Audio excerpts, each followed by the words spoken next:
At my wedding reception, my mother-in-law, Diane, took the microphone and announced, "I canceled your honeymoon. My son should spend that money on me." I laughed at first, thinking it was a joke, but then I checked my bank account and saw it was empty. My husband's next words made her regret everything.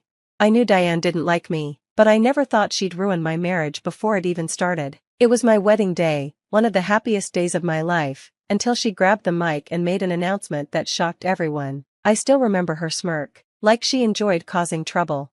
She tapped the mic, got everyone's attention, and said in a smug tone, "I have a surprise for the bride and groom. I canceled their honeymoon because my son deserves better. Why waste money on a trip when he has responsibilities? That money should go to family, to me."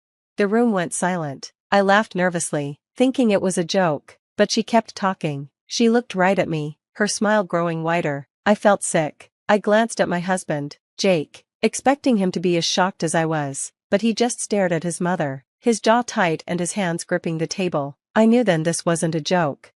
My heart raced. I grabbed my phone under the table and checked my bank account. My hands shook as I logged in. The honeymoon fund was gone, every single dollar. The money we saved, the wedding gifts, all of it was gone. My vision blurred, and my hands turned cold. I whispered to Jake, "Tell me this isn't real." He checked his account and said, "My account is empty too." Diane stood there, waiting for applause like she'd done something great. I wanted to scream or throw my drink at her, but before I could react, Jake stood up. What he said next made Diane regret everything. I felt the blood drain from my face, my hands were icy, and my stomach twisted. Our honeymoon fund, thousands of dollars, was gone. Jake gripped his phone so hard I thought it might break. His face was unreadable, but his silence sent chills down my spine. Diane stood there, basking in the attention. She looked proud of herself. Then Jake stood up, and the way he looked at her, I'd never seen him like that before. His jaw was clenched, and his expression was sharp. "Mom," he said calmly, "what did you do?" Diane rolled her eyes. "Stop being dramatic. I moved the money where it belongs. You're married now. It's time to grow up and take care of your family, me." She smiled like she expected him to thank her. Jake took a deep breath, his hands shaking. "Where's the money, Mom?" I already knew the answer. She sighed and said loudly, "I put it in my account. I needed it for important things." The nerve of her. Guests started whispering. Some gasped. My friends looked at me, concerned. My maid of honor, Sarah, was in shock. I clenched my fists so hard my nails dug into my palms. "You stole our honeymoon money," I said, my voice shaking. Diane laughed. "Stole? Don't be dramatic. You're married now. That money should go to your husband's responsibilities, like supporting his mother. I raised him. I deserve it." I was so angry I could barely breathe. Jake, however, stayed calm. He sat down, leaned forward, and said, "Mom, tell me exactly what you spent our money on." Diane smiled like she'd won. "Well, I paid off some credit card bills, put a deposit on a new car, that luxury SUV I've wanted, and booked myself a cruise. I even got the penthouse suite." She said it so casually, like stealing our honeymoon was no big deal. Jake exhaled and smiled, but it wasn't a happy smile. It was the kind of smile that meant trouble. "That's great, Mom, really great." Diane hesitated. "What do you mean?" Jake leaned forward. "It's great you spent money that wasn't yours, because now you've committed fraud." He pulled out his phone and called the bank. "Hi, I'd like to report fraudulent activity on my account." Diane's smirk disappeared. "Jake, what are you doing?" Jake ignored her. "Yes, I'd like to dispute unauthorized transfers. I know who did it, my mother. Here's her name and account number." Diane jumped up. "Jake, stop, you can't do this." "Oh, I can," Jake said, still smiling. "You're not on my account, Mom. You stole my money, and banks don't like fraud." Diane's face turned red. Guests were staring, some even recording. Jake added, "I'll also call the cruise line. You booked that trip with stolen money." Diane gasped. "Jake, I'm your mother, you wouldn't." "I would," Jake said. The room was silent. Diane looked around, realizing no one was on her side. She'd completely screwed herself. Jake turned to me, took my hand, and smiled. Then he looked back at Diane. "By the way, Mom, remember that prenup you told me not to sign? The one you called a waste of time?" Diane froze. "What about it?" Jake grinned. "I signed it. One of the conditions is that our accounts stay separate. So, you didn't just steal from me, you stole from my wife." Diane's face went pale. She looked around, panicking. "Jake," sweetheart, let's not overreact. But Jake was done. He put the bank rep on speaker. Sir, we've flagged the unauthorized transfers. We'll reverse the charges and notify authorities. Legal action may be taken. Diane screamed. No, Jake, fix this. Jake just smiled. You did this to yourself, Mom. I'll make sure you don't get arrested, yet, Jake said with a smirk. But the money? That's gone. You won't see a single cent of it. I watched as Diane's face turned red with anger, but what she did next shocked everyone. With a crazy look in her eyes, she turned to me and yelled, "This is your fault. You turned my son against me. He would never do this before you came along." I stayed calm and said, "I didn't make you steal from us. You did that on your own."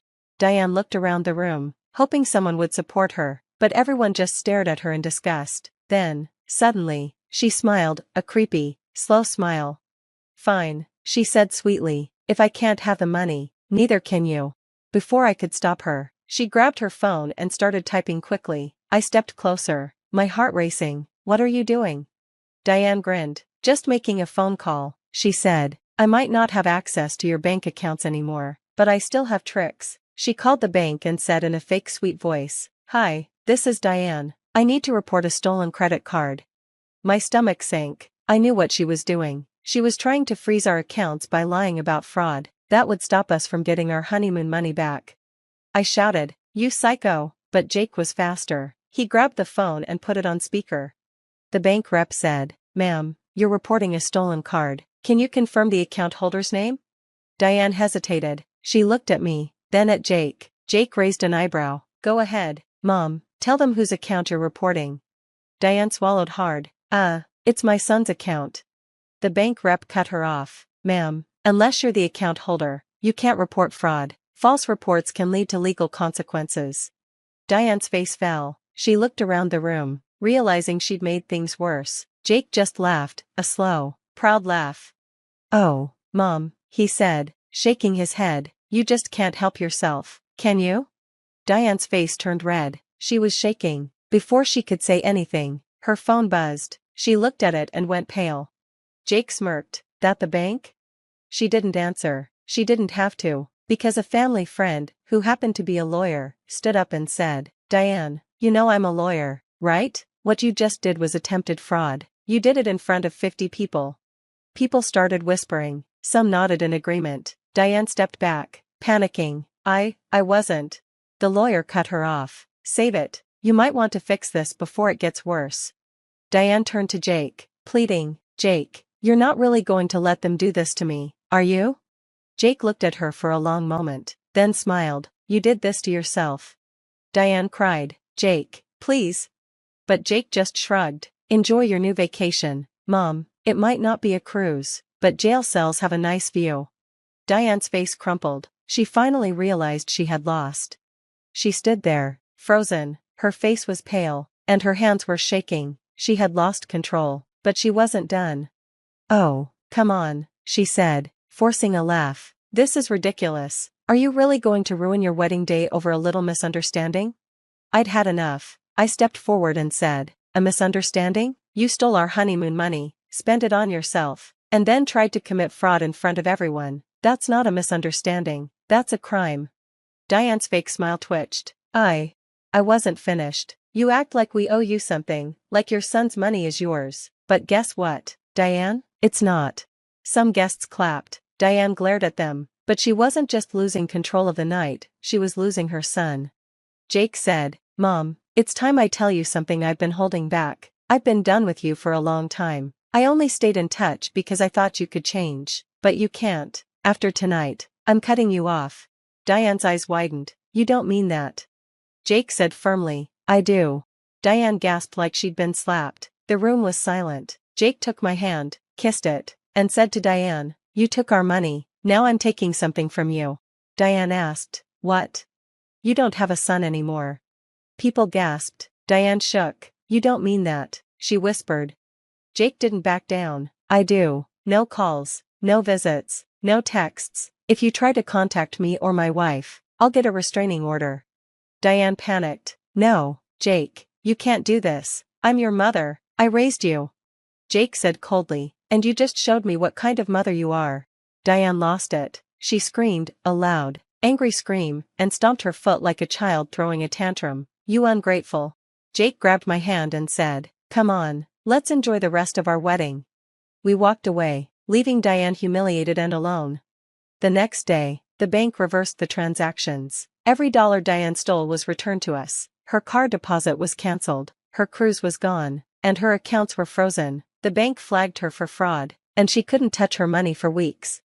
The police even warned her that further theft would lead to charges. She became an outcast. Friends and family cut her off. Even some relatives disowned her. But the final blow? 3 months later, Jake and I went on our honeymoon, a first-class trip to Greece, paid for by wedding guests who hated Diane so much they sent us extra money just to spite her. We posted photos, and Diane saw every one. According to Jake's cousin, she cried for weeks. Diane lost everything, her son, her reputation, and her control, and she did it to herself. Jake and I, on the other hand, are happier than ever. We're building a life free from her toxicity, and we have no regrets, because the best revenge is living well. And Diane? She'll have to live with the consequences of her actions, forever.